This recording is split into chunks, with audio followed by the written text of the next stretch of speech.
Okay, so welcome back guys to another episode of this Bentley T MPW Convertible. You remember in the last episode we had a real good walk around, we had a look at all the fluids, we checked out how well the car had been maintained, and I think the general consensus was it's a really well looked after car. So whatever happened leading up to the accident, this was a really no expense spared, cherished, well loved car. As promised, today we're going to try and start the car for you, and I haven't got any real worries about this because of the, as I say, the general condition of the car and the fluids, how clean they were, all the correct levels, the work that's been done on the brakes underneath. You know, I get the feeling this car is going to start without many problems, which is unbelievable really when you take a good look at the car and you see how scabby the paint is and how rough it looks. It's actually a beautiful, well looked after car, and as we've said before, a very rare one too. And because it's number one off the production line, then we've got to do it justice. So anyway, today, as promised, we're going to try and get the car turning over and started. As you can see, it's at a back end smash, right where the battery goes. So I tried to put a battery on it when it was at the NEC Classic Motor Show. And my fear was that one of the earth leads has been dislodged, because when I put a battery on it, it was just completely dead. There was no ignition. When it turned the key, no lights came on. So anyway, we'll get to the bottom of that today. And also in this episode, you remember when I took this red Corniche to the NEC too? I had a few problems when, you remember I rebuilt the braking system on this car. And with the extra pressure that the brand new spheres and new lines and everything else brought about, it actually blew me high control valves when I drove it around a block and put it on the back of the transporter. So that's the next job for me today. The second job, or the first job, we're going to try and get this Bentley started, and what a milestone that would be. And it would actually begin the restoration of the car, because we're going to really crack on with both these cars side by side for the next few months. And on the way, compare the differences between the two cars, because this is an 83, of course, and that's a 1967 built car. So there's going to be huge differences, not in the way they look, but in things like you've got a digital display on the front for all the heating controls and everything else, whereas this is just bog standard. You know, you just got a little cassette stereo in the middle, and it's pretty sparse inside, but it's basically the same shell and the same car really, but it's just Bentley badged. But anyway, it should be interesting. So yeah, let's crack on.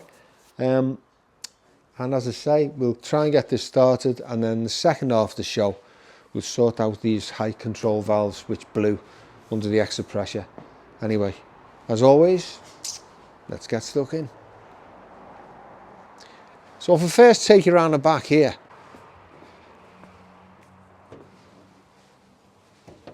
you can see it's a little bit of a mess.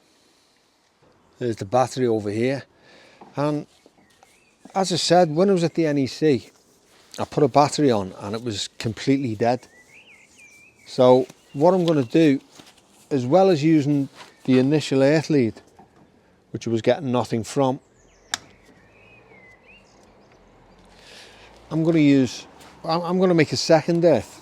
I was speaking to Gary Bredeton, who's a well-known restorer in his own right. He came up to me at the NEC, and he's worked on quite a few of these.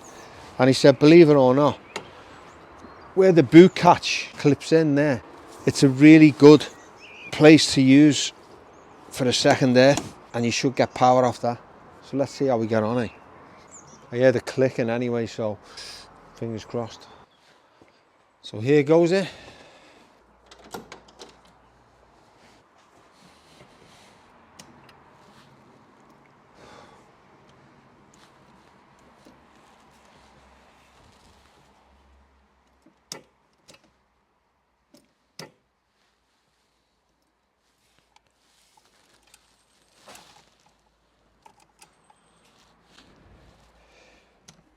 Well, we've got power,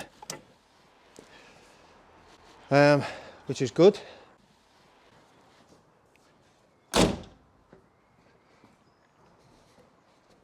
Looks like the lights are on, so I think we're away.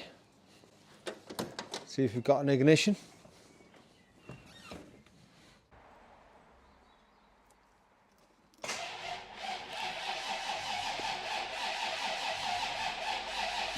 Whoa! Isn't that amazing? It turns over.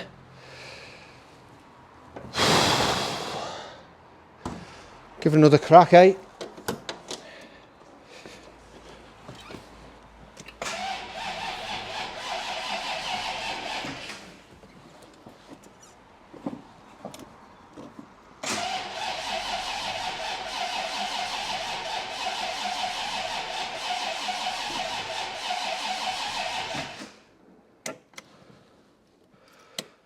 And I heard the click of the pump as well, which is a good sign with all that old cruddy petrol inside it.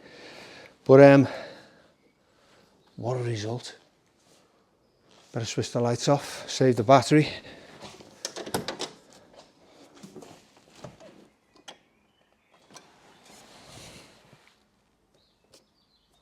If I knew which switch it was.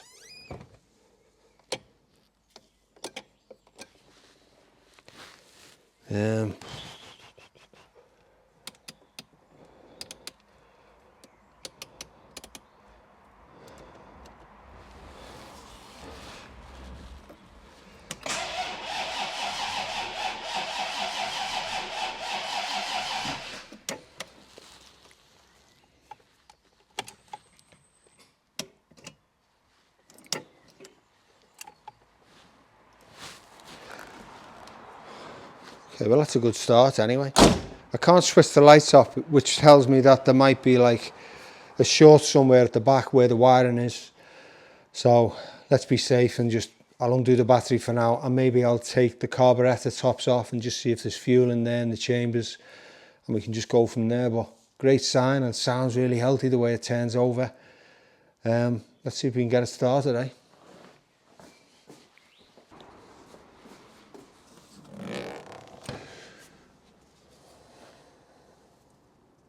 Yeah, so you got a float chamber here, and then you got another one here, and I'll just take the tops off, have a look inside, see what's going on, make sure there's fuel in there, which there probably won't be, which I'm kind of glad of, because if I haven't dragged dirty fuel through, I'll be happy.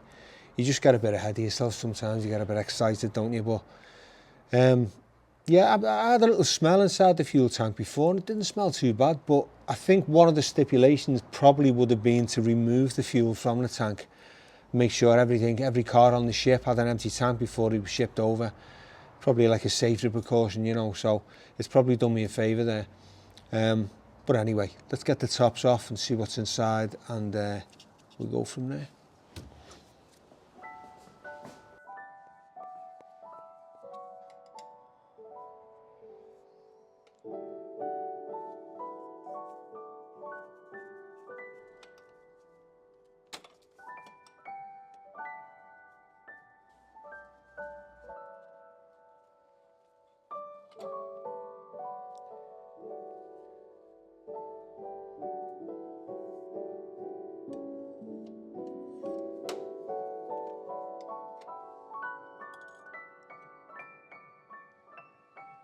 Well, that all looks brand new to me, like it was rebuilt yesterday.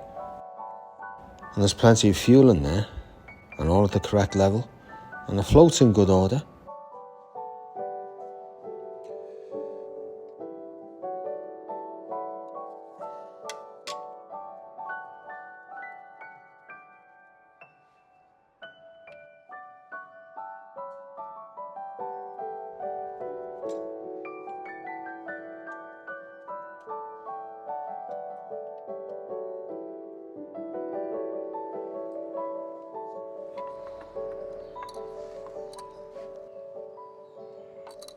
That's all good. Seal back on. And well, that to me smells pretty fresh. I know it's not fresh. I know it's probably a few years old, but if you look inside, to me, it's a slightly yellowy in colour, but I think it'll work on that. I'm just going to button this back up again. I'm confident that we should get a start off this. So, yeah, again, continually surprised by everything I open up. Yeah, let's put it all back together, button it back up again, and let's see if we can get a start, eh?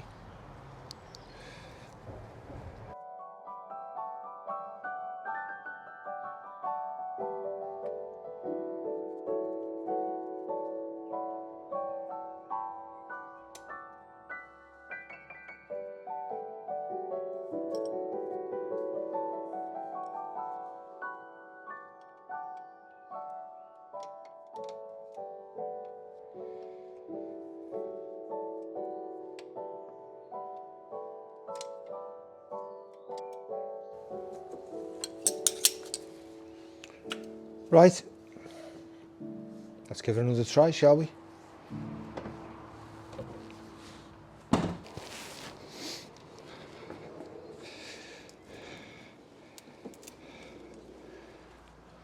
Now don't forget, this car's got no exhaust on, so it's going to be a little bit loud, I think, if it does fire. Let's have a go, shall we?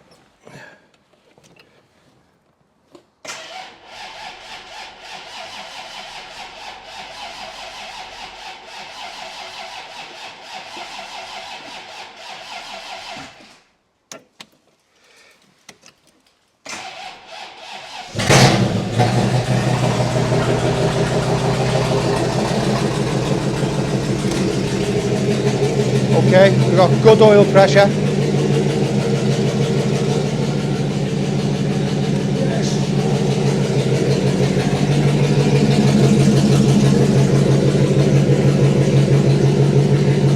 Wow.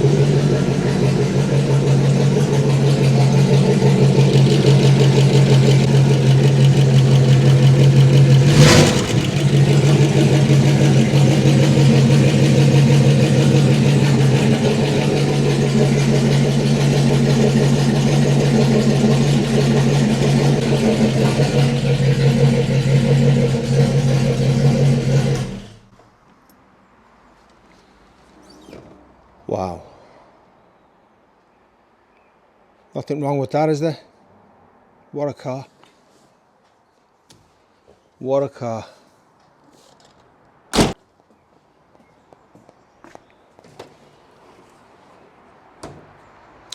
So, now we've hit that milestone.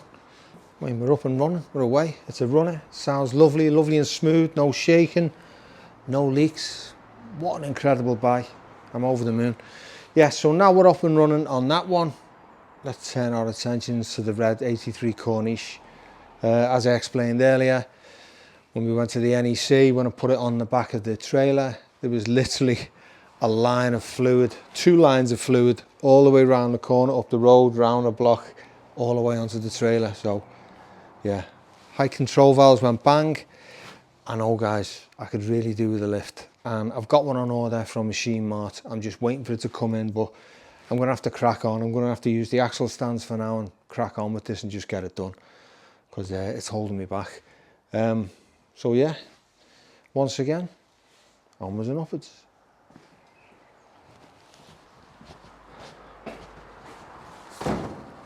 Right, if you remember, we were expecting the Bentley to come to the NEC, and when we realised it wasn't going to come, or probably wasn't going to come, we went to plan B, which was to bring the red Corniche. So it was a little bit kick, bollock, scramble. I know I built the entire system, but I didn't replace the valves underneath the spheres, which I always do when I do these braking systems, because I think it's best to just do everything. So because it was a little bit of a rush, I didn't do them, and I didn't do the high control valves, and the first thing to go was the high control valves. So anyway, I ordered new ones. These have just arrived from IntroCar.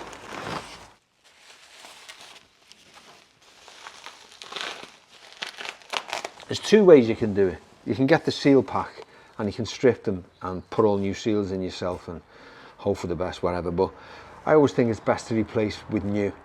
Especially since I haven't got the time and I don't really want to fiddle about with it all, and the rest of the system's basically all brand new. I just think it's best to do it properly. Not that it isn't doing it properly when you do the seals yourself, but you know what I'm saying. So let's have a look at these anyway.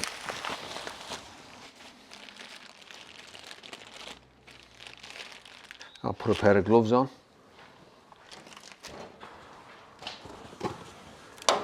Right, let's see what we've got here.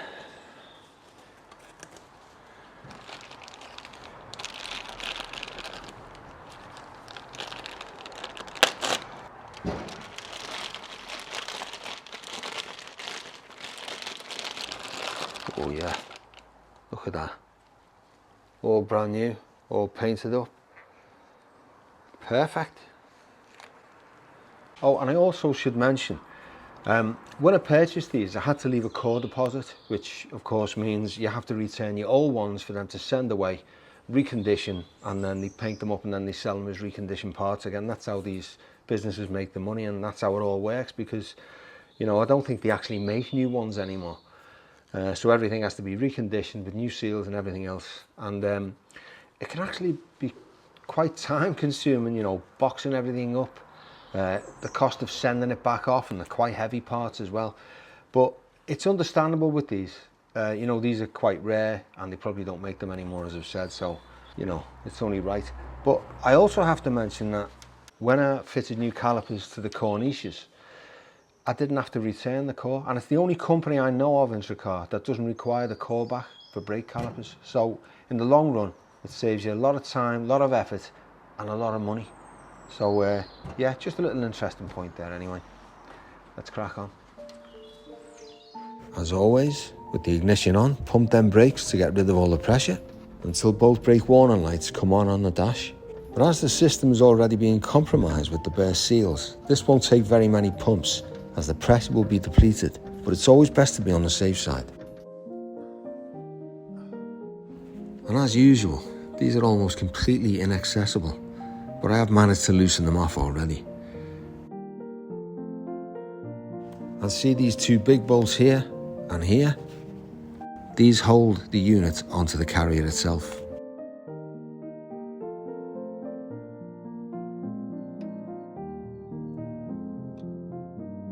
It's like keyhole surgery, this.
Okay, so that's one high control mechanism off, or valve, or whatever you want to call it.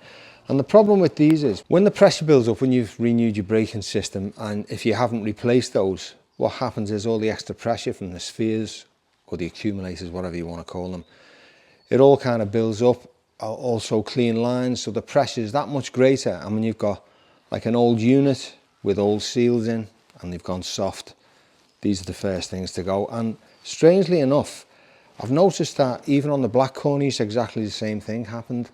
And the one on the driver's side, it must be the one that's closest to the lines or the pressure. That's the one that blows. The other one doesn't, but that follows soon after.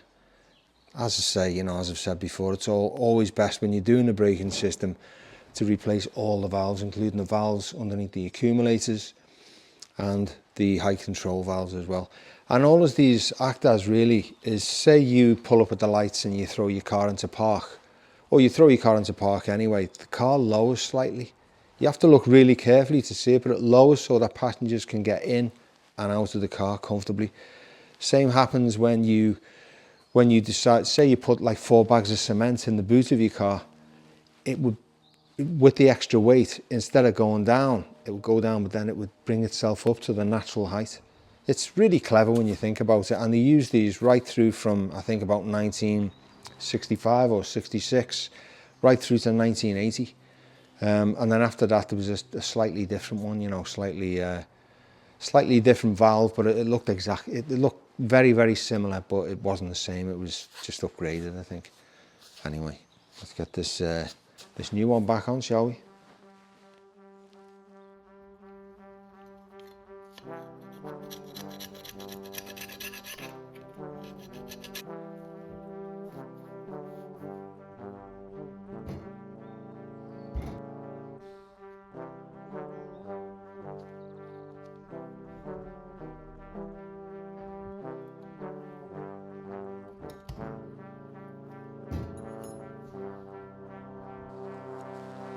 That looks ready to go.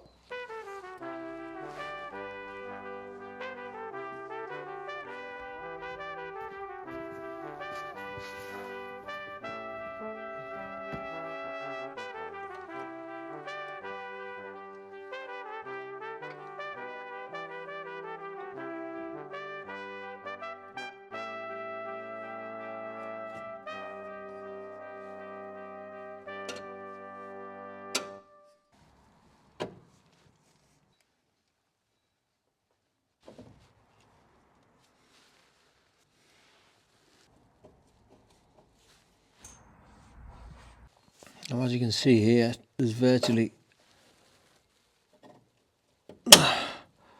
no room to get your spanners in here, or it's an absolute nightmare. Now this piece goes into the back there, and then it goes into this bit there, and you've got to do like one at a time. So you do the top one first, and then you do this one, and it's getting it all lined up. And you know, it's an absolute nightmare when you're trying to line up the threads. You don't want to cross thread these, otherwise this is scrap. So yeah, just take your time and wear safety glasses because of all this dust and crud that's falling into your face. Not the most pleasant job in the world, but has to be done, I suppose. And a useful little tip here: once you get the thread started, use the next size spanner up, because it's easier to get over the nut and it's just quicker to wind it in. And of course, when you're tightening it, go back to the correct spanner.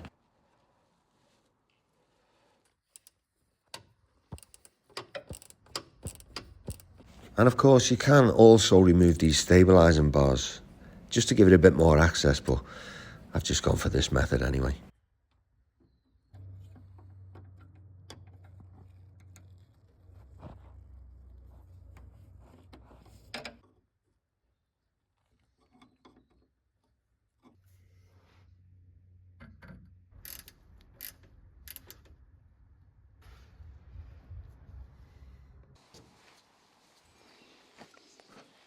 Okay, so this is another main reason why you can have problems with your rear high control valves.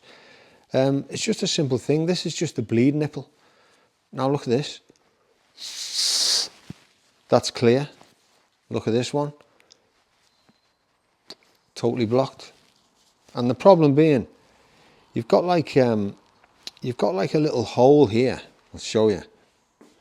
And this becomes blocked, and what we need to do is just clear it out with a little pin, or a little kind of nail, or a pop rivet, anything that's small enough to go into the hole, and just clear it out so it just blows through nice and easily, and you've got no problem bleeding it. There you go. See that? Nice and clear. There you go. And you know, these are invariably blocked when you check them out. They're all rusted or crudded up, or there's under seal over them, and they just block up and crud up. But you know, a simple little fix sometimes. And sometimes if you haven't bled them properly, which may have happened in this case, okay, the seals were quite old and worn, you know, they were old units. So normally, as I say, that the first things to go when the pressure builds up and you've replaced the spheres and, you know, the flexi hoses and everything else, the valves, whatever. And with all the extra pressure, it eventually blows any weakness at all. It normally starts with the driver's side, and then a few weeks later it follows on the passenger side as well. It's just the way it's set up, I suppose. But yeah, first of all, check these. Make sure you've bled the system properly. So, as I say, these are first port of call really before you do anything. And yeah, it just guarantees a healthy system once again. Anyway, simple job, but one of the simple jobs.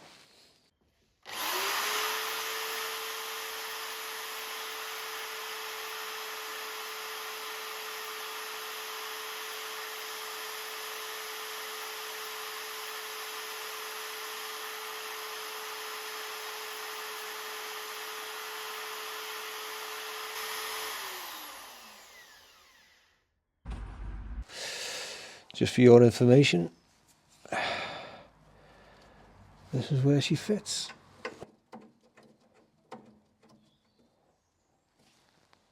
You can see there, we'd put a new pipe in because that was a bit crusty, and I just thought, you know, why mess about, just put a brand new pipe in, clean the ends up, make sure everything's doing its job properly. Yeah, there's a few scabby pipes up there, but you know, they all seem pretty solid, but that one literally just crumbled and fell apart in my hands. And I will replace all of these eventually and have a proper nice clean system, you know, one that I can depend on, and I'm not worrying that it's going to go pop somewhere down the road or when I'm on a trip. So yeah, but for now, let's get the car up and running and do everything else. There's an awful lot to do on this, and you know, all the important things can be tied up, all the loose ends at the end. Yep, so let's crack on. Now, if you thought that side was bad, wait till you come round this side, because this is even more inaccessible. I'm even having to use a bent spanner just so I can get in there. Ever the contortionist.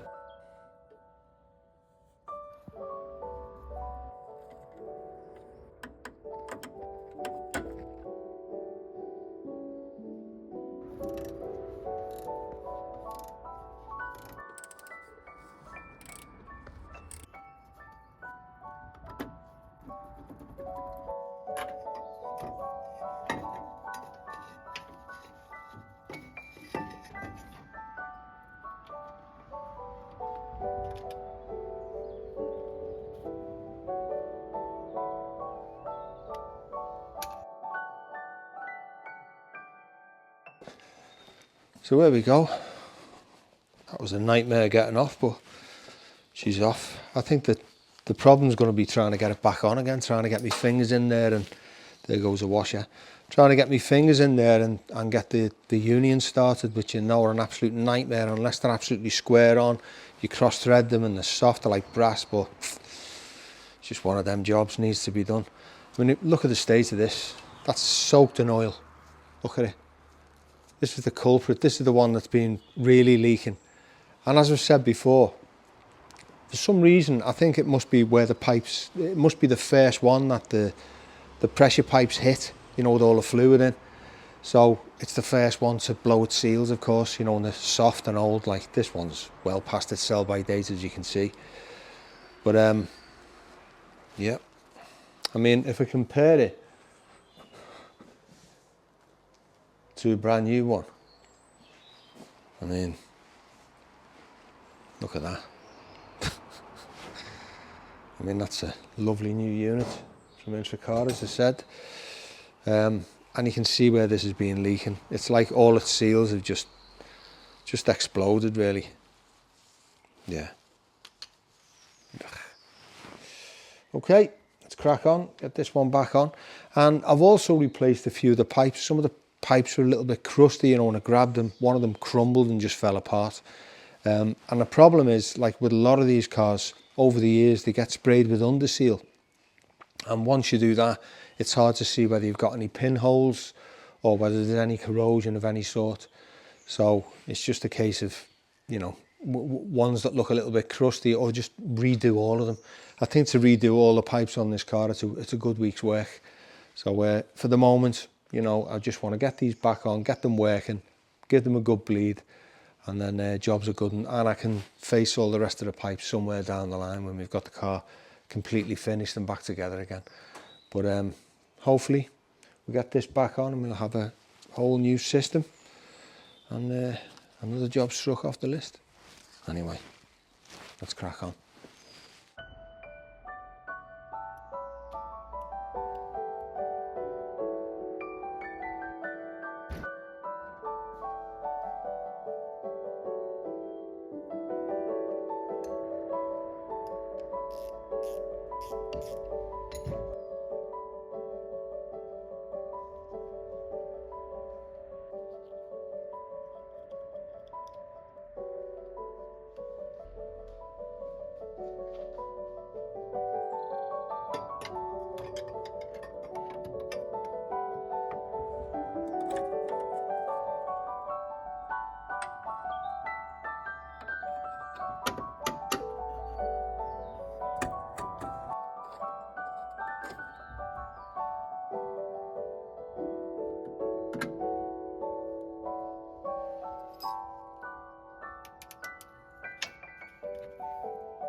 Remember I was talking about pinholes? Oof.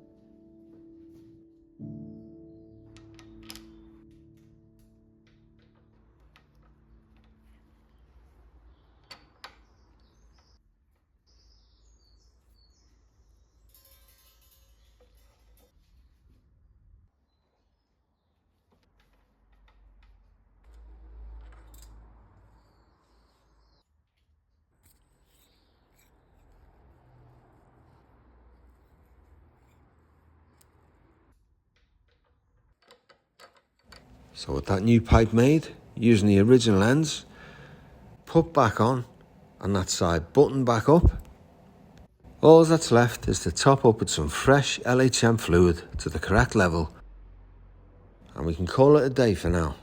And I'll show you how to bleed the system in the next instalment. Well, I'm afraid that's all we got time for this week, but I promise I'll show you how to bleed the complete system next week in the next instalment.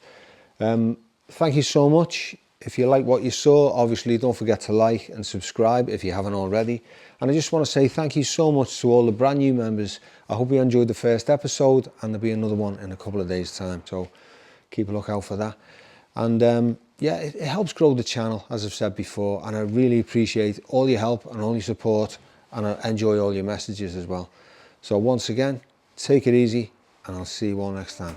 And if you are interested in becoming a member, simply click the join button or just click on the link in the episode description below.